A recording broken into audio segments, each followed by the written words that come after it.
Jaya Radha Madhava Kunja Bihari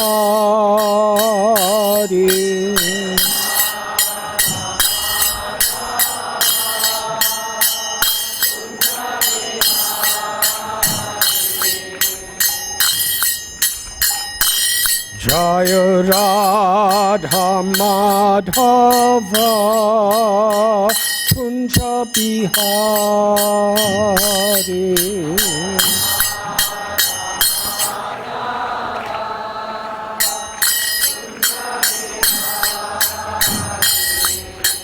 Gopi Jana Vallabha Girivardhari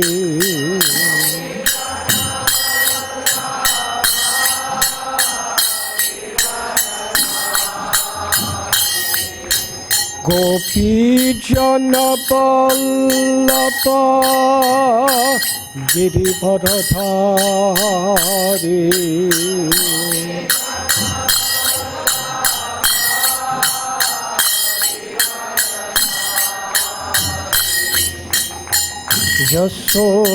Yashodanandana Brajajana Ranjana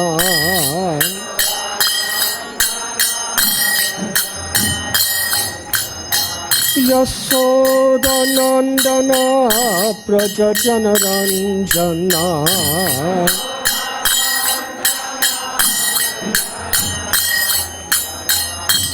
Yamuna Thira Panachari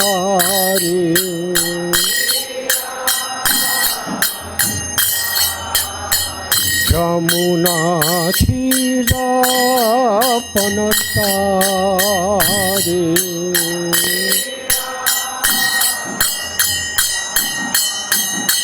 Jaya Radha Madhava Kunja Bihari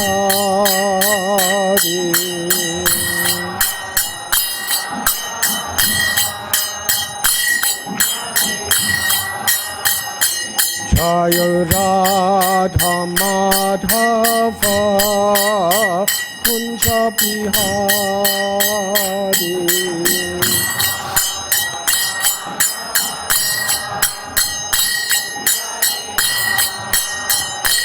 Jaya Gopi Jana Vallabha Girivardhari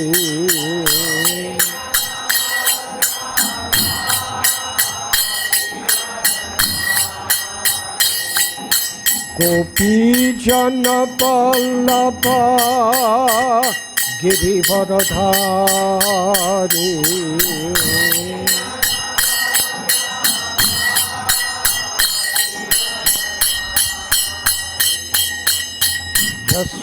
Yashodanandana Brajajana Ranjana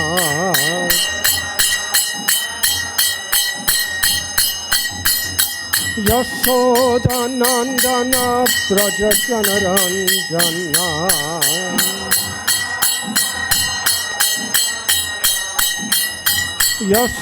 Yashodanandana Brajajana Ranjana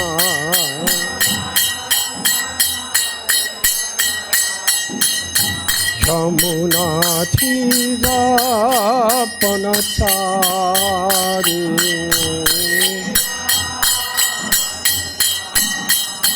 Yamuna Thira Panachari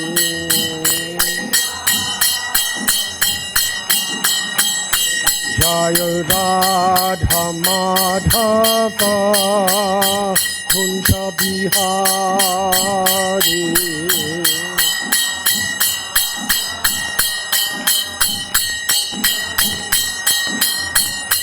Jaya Radha Madhava Kunja Bihari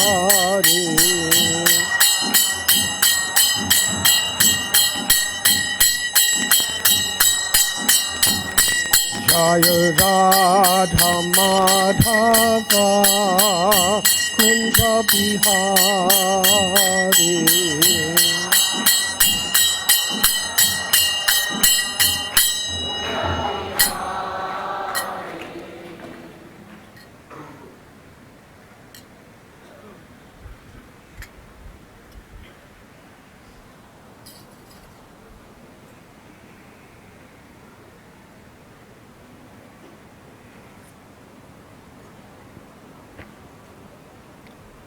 Om Namo Bhagavate Vasudevaya.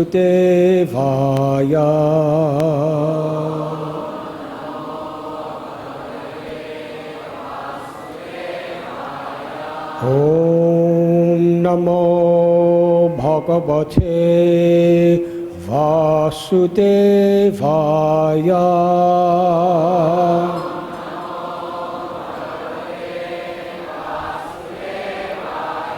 Om Namo Bhagavate Vasudevaya.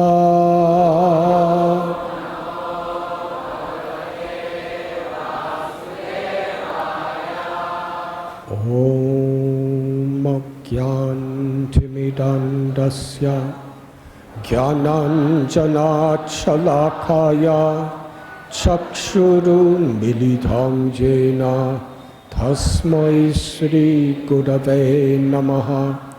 Shri Chaitanya Manobhishtam Sthapitam Yena Bhutale Swayam Rupa Kadamayam Tadati Swapadantikam Vandeham Shri Guru Shri Chuthapadakamalam Shri Guru Vaishnavanscha Shri Rupam Sagrajatam Sahakana Raghunatham Vitam Tam Sajivam Sadvaitam Savadutam Parijana Sahitam Krishna Chaitanya Devam Shri Radha Krishna Patan Sahakana Lalita Shri Vishakan Vitamscha. He Krishna Karuna Sindhu Dinabandhu Jagatpate Gopesha Gopika Kanta Radha Kanta Namostate Tapta Kanchana Gaurangi Radhe Vrindavaneshwari Vrishabhanu Sute Devi Pranamami Hari Priye Vanshak Kalpatarubhyascha Kripa Sindhubhya Evacha Patithanam Bhavanibhyo Vaishnavebhyo Namo Namaha. Shri Krishna Chaitanya Prabhu Nityananda Shri Advaita Gadadhar Shrivasadi Gaura Bhakta Vrinda. Hare Krishna Krishna Krishna Hare Hare Hare Rama Rama Rama Hare Hare. Nama Om Vishnu Padaya Krishna Preshtaya Bhutale Srimate Bhaktivedanta Swami Niti Namine. Namaste Saraswati Deve Gauravani Pracharine Nirvishesha Shunyavadi Paschatya Satharine.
Hare Krishna.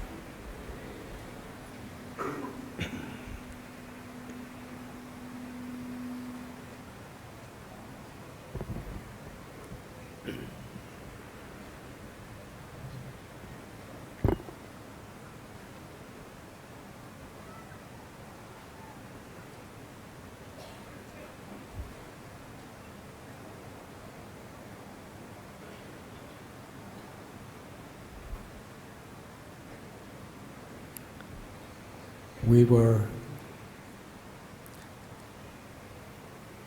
explaining just a few days back how Lord Brahma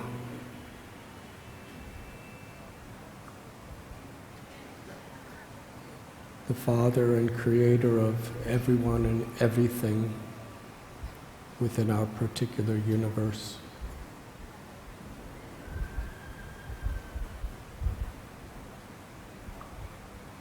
is seeing the infinite value of every dust particle of Sri Vrindavan dham.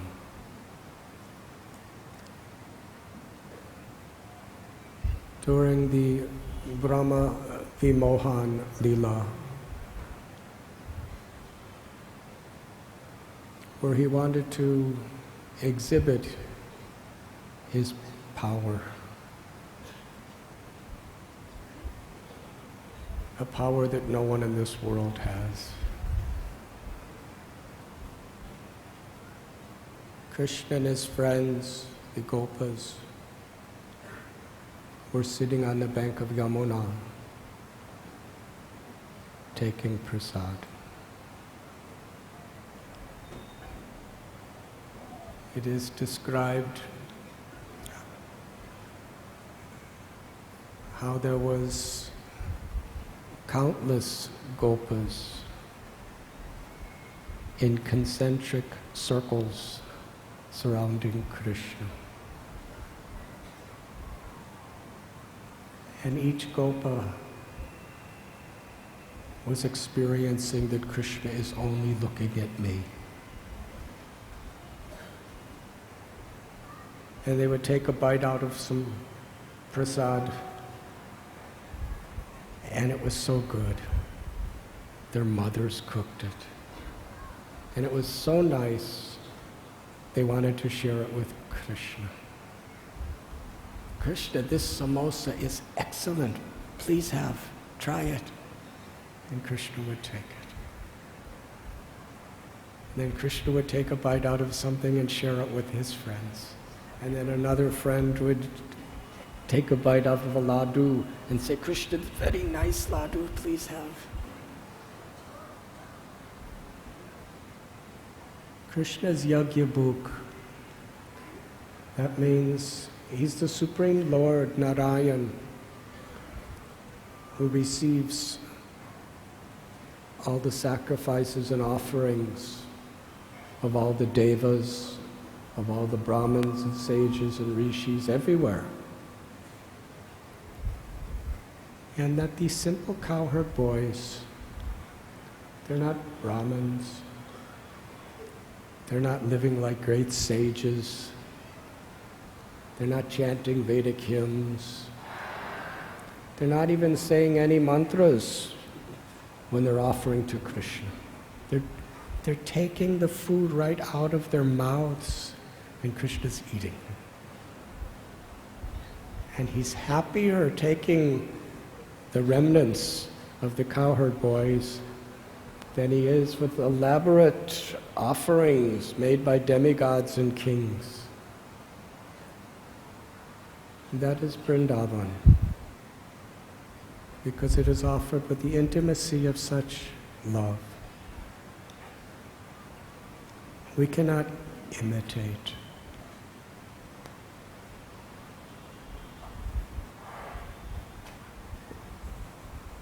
First of all, it is important that we understand the supremely exalted position.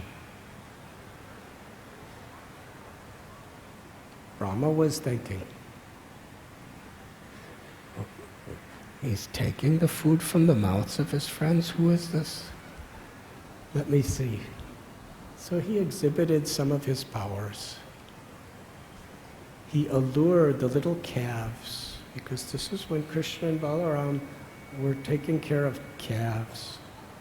And that day Balaram was not there. It happened to be his appearance day. Now, if you read in the scriptures what Krishna and Balaram did on their appearance days, they would spend the whole day giving in charity. Because the greatest gift we can receive is blessings of great souls. And those blessings come when we serve. When we serve with a desire to please great personalities, their blessings spontaneously pour out to purify us. Rohini, Devi, Yashoda Mai, that is how they would celebrate their children's birthdays. Giving them blessings, engaging them in services. So Brahma, he allured the little calves with very nice grasses. And when the gopas were thinking, where is Krishna? Where is the calves? Krishna said, you all stay and enjoy your prasad. I will find them. And he looked in all directions. He went to the hills, he went to the valleys, he went to the forests. Eventually, he came back to the Yamuna, and all the gopas were gone. Brahma, countless calves, countless gopas, he kidnapped all of them and put them into a sleep and hid them.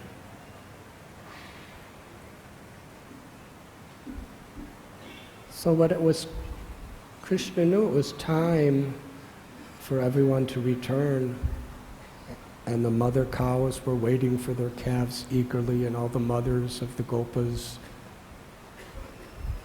So he expanded himself in identical form of every calf and every cowherd boy.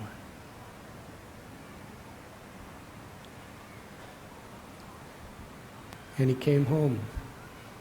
Just like every other day, he was playing his flute and dancing, and the calves were dancing, and the boys were singing.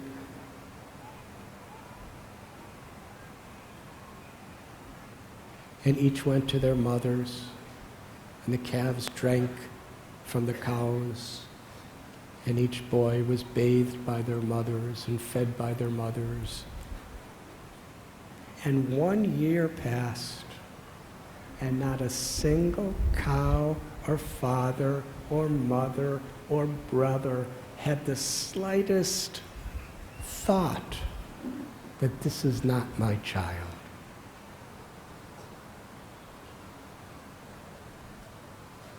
Krishna is so meticulous. The memories of every child, the exact bodily features, the tone of their voices, their desires, their wishes, everything was identical. There was only one difference. All the cows and mothers and fathers and brothers, they just never loved their loved ones so much. They actually loved them as much as Krishna. Because everyone in Vrindavan loved Krishna more dear than their lives, more dear than their own loved ones. Parikshit Maharaj was astounded. He asked Sukadeva Goswami, how could anyone love someone else's son more than their own children? And Sukadeva Goswami said, Krishna is the life of all lives. He's the origin of the Paramatma. Whatever we love about anyone is only because they're infinitesimally manifesting a part of Krishna. Krishna is the supreme ultimate object of everyone's love. He's the origin.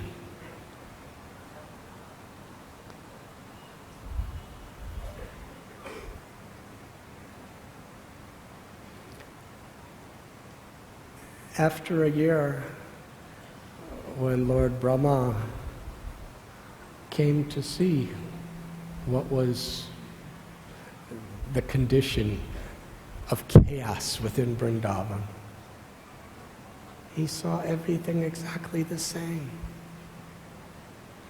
There was Krishna. It was Balaram's birthday again.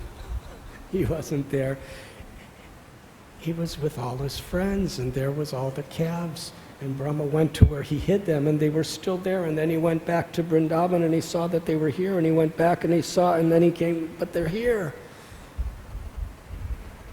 To bewilder Lord Brahma, he was thinking, when I'm coming here, is Krishna taking them and then bringing them back, or what's happening to me? He was completely bewildered. He forgot who he even was. He was so bewildered. And then every calf and every cowherd boy manifested a form of Narayan with 4 arms. And around each and every one of them were all the demigods and all the sages and all the rishis offering prayers. And they were limitless.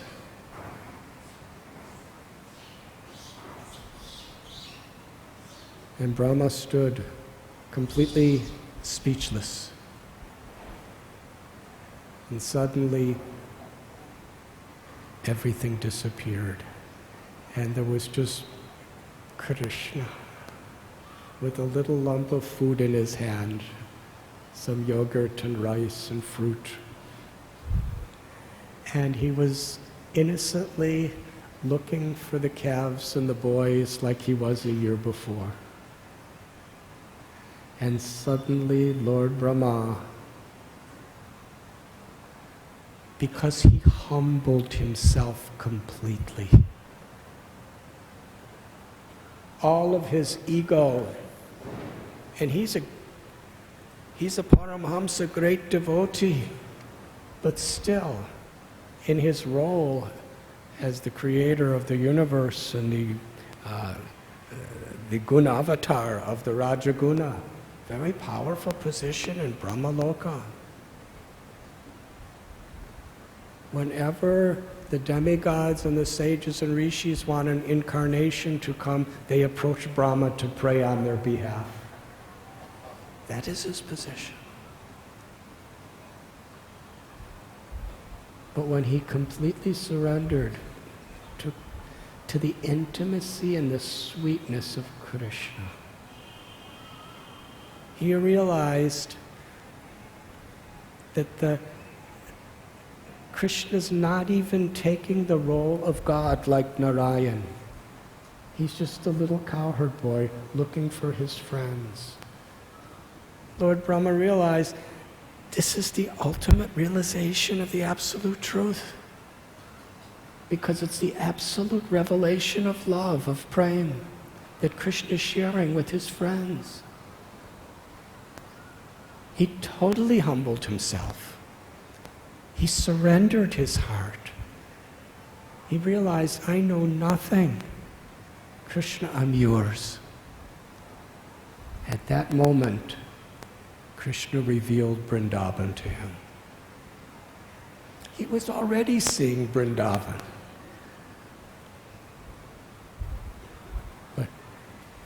But he wasn't seeing the inner beauty of Vrindavan. Because we can't really see Vrindavan with these eyes made out of earth, water, fire, air, and ether, filtered through the mind, intelligence, and the ego. We can only see Vrindavan when Sri Radharani and Lord Sri Krishna reveal their eternal home to us. Premanjana churita bhakti vilochanena. When we see through the eyes of pure love, then we could see Shyam Sundar and his abode and his devotees.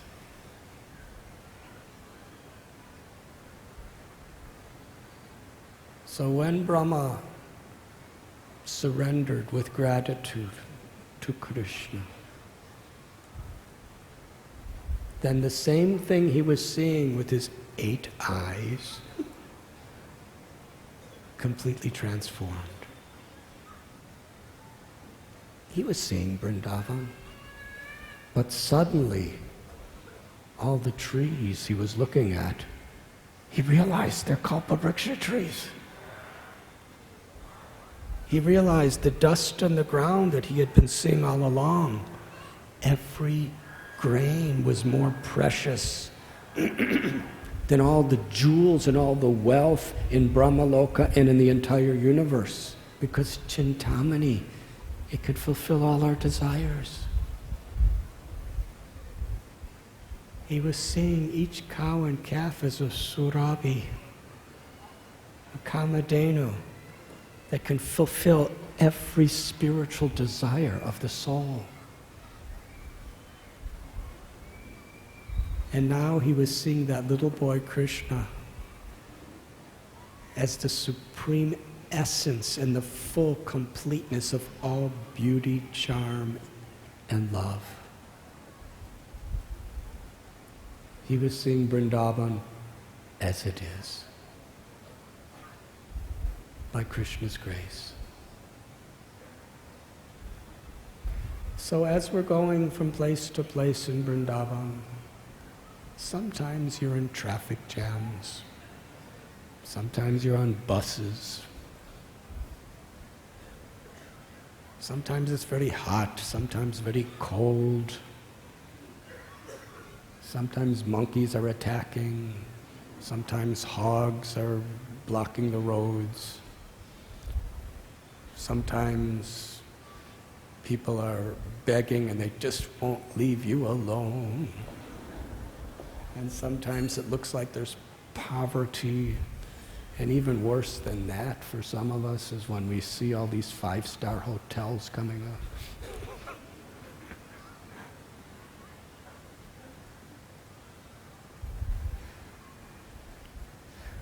But don't feel bad. We only live maybe 70, 80, 90 years at the most. Brahma's 311 trillion years. We have 2 little eyes. He has 8 big eyes.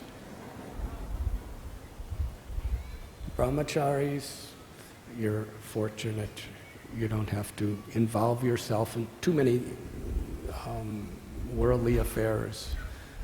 But for some of us, mothers or fathers, we may have 2 or 3 or 4, or maybe 5 children.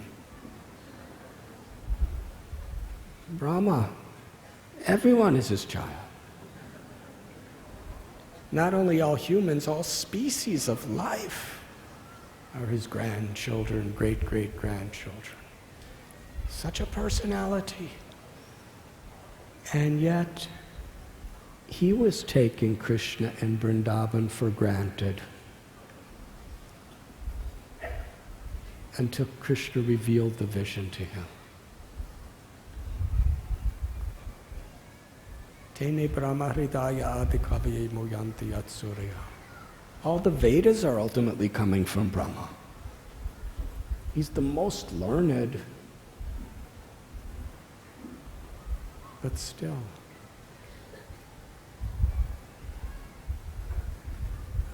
Until we receive grace, we cannot really see as it is.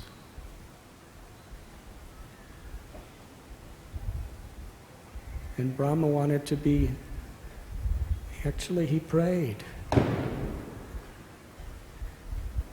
He prayed, I don't want to be a creator. I just want to be a humble servant of the servant of the servant of the servant of the Lord.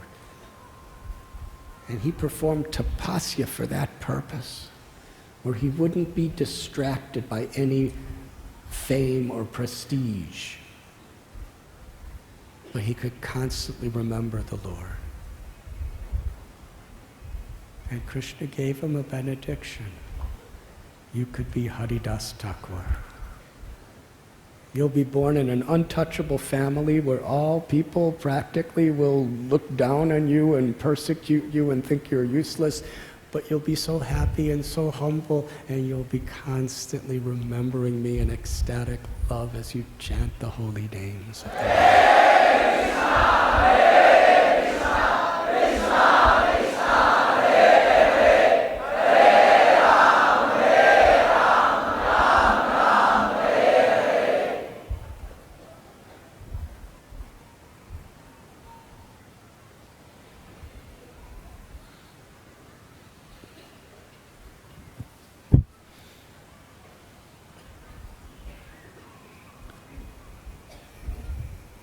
We learn to see through the faith that is given to us, through the inspiration, the example, and the words of great personalities, Guru, Sadhu, and Shastra. It is through the medium of our Gurus, the great sadhus of the present and past, and the Holy Scriptures, that we learn to see everything. Because the mind and the senses is very much influenced by our own egos and the egos of others.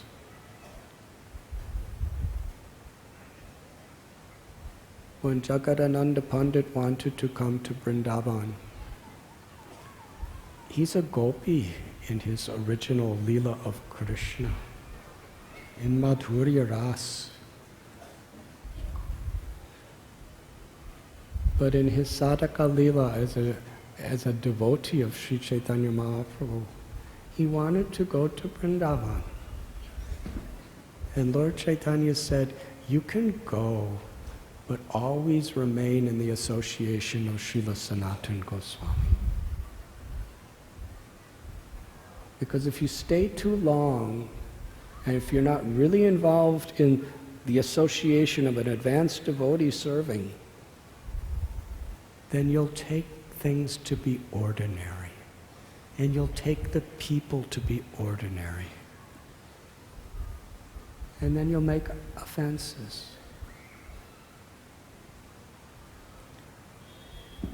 So Sri Chaitanya Mahaprabhu, he taught us how we should understand the supremely exalted position of Vrindavan. When we really experience that, then we can genuinely enter into the beautiful pastimes of Vrindavan.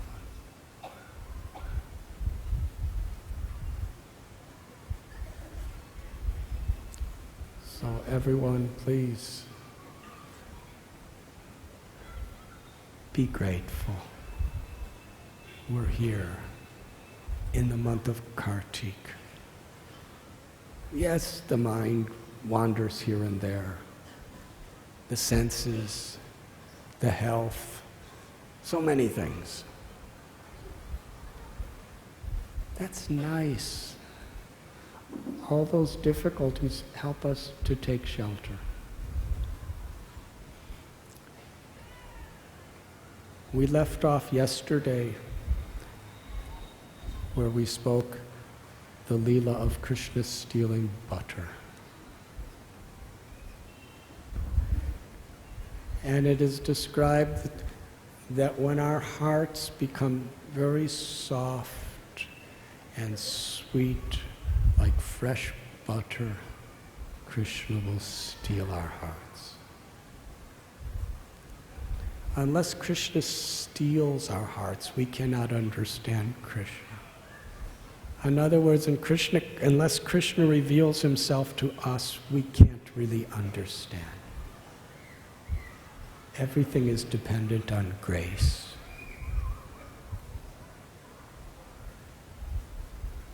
Now, in order for that butter to be, Yashoda Mai and all of these different gopis, they would churn yogurt into butter. Now, what is churning? Our sadhana is that process of churning. And actually, Krishna helps us. Because when you churn yogurt, it's kind of agitating it, isn't it? And it's making separations. So similarly, Krishna, he allows and even facilitates difficulties and hardships to come in our life to help churn our hearts. Because in that state, chanting Krishna's name, praying to Krishna, taking shelter of Krishna is no longer just because we're supposed to or because we want to. It becomes the sole necessity of our life. Nothing else really matters anymore.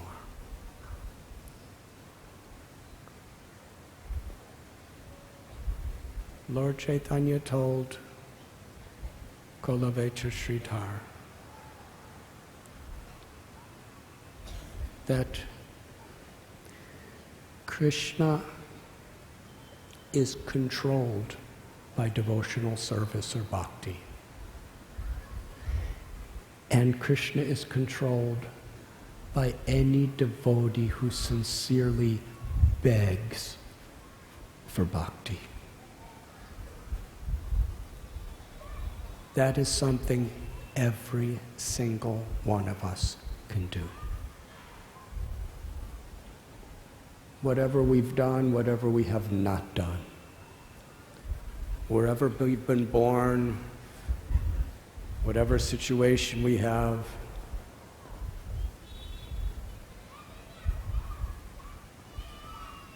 every single one of us has the power and the opportunity to beg. You see, you don't have to have something to beg. In material world, the qualifications are what you have. But Lord Chaitanya, Lord Nityananda, they don't consider our qualifications or disqualifications. Because whether you're a king or whether you're living in a cave, you can beg. But you can only beg when you realize you don't have something. You can only beg when you really feel a need. And to really beg, you have to totally humble yourself.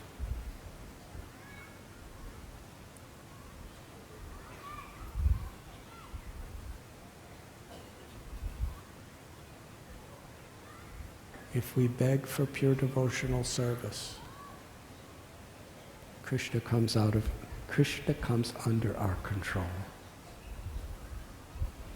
But our begging has to be real.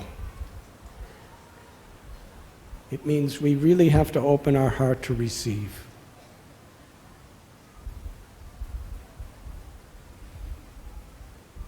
Just like sometimes we drive car in Mumbai and beggar knocks on the window, like that. It wakes us up like you just did. And they're begging, yes? And we have a rule in Mumbai that everyone in a car must always carry a quantity of prasad, because no beggar should be empty-handed before a devotee. So we give them nice prasad. And some of them are so happy, little children, they just start dancing and eating, and then all the other children come and they're all dancing and eating and so nice. But other times you give them prasad and they throw it back and they say, no, rupees, rupees. So what kind of beggar is that?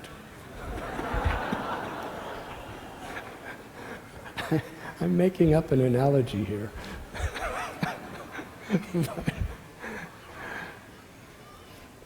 You see, they're not grateful. They're not willing to receive. So if we're actually beggars and we actually feel a need, then we will receive. If we're begging for bhakti, and Srila Prabhupada says, chant 16 rounds minimum. Follow these principles, read my books, help in this great mission of Sri Chaitanya Mahaprabhu. Be the servant of the servant of the servant. Be humble like a blade of grass and tolerant like a tree, and being forgiving for offenses that people do to you. Respect and don't demand respect. We're begging for devotional service, and he's giving. If we're really beggars, we'll receive it with our whole heart. Not that we want something else. Because we're being given the key to the spiritual world through the simple lifestyle of Krishna consciousness. But even if we perform all these duties, devotional activities, still, along with that, our frame of mind must be that we're performing our we're receiving these devotional activities, begging for pure love, begging for pure devotion, because there's nothing else that really pleases Krishna. And every one of us can do that. It just requires sincerity. And Krishna tells, I am controlled by one who begs for pure devotion. So when the churning comes and the difficulties come, it helps us to understand how far away we are and our great need.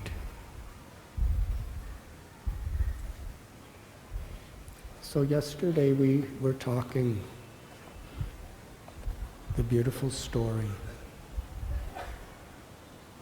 Jashoda Mai was churning the yogurt for Krishna.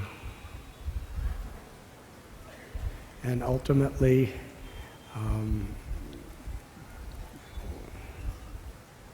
Krishna stopped her. She put Krishna down to perform another duty. Krishna broke the butter pot. Krishna went to the courtyard and was stealing butter from the rafters of the ceiling, standing on top of a wooden grinding mortar. He was filling his belly with butter. He called his friends, and he was giving them all the butter they could eat. Then he called the monkeys from the forest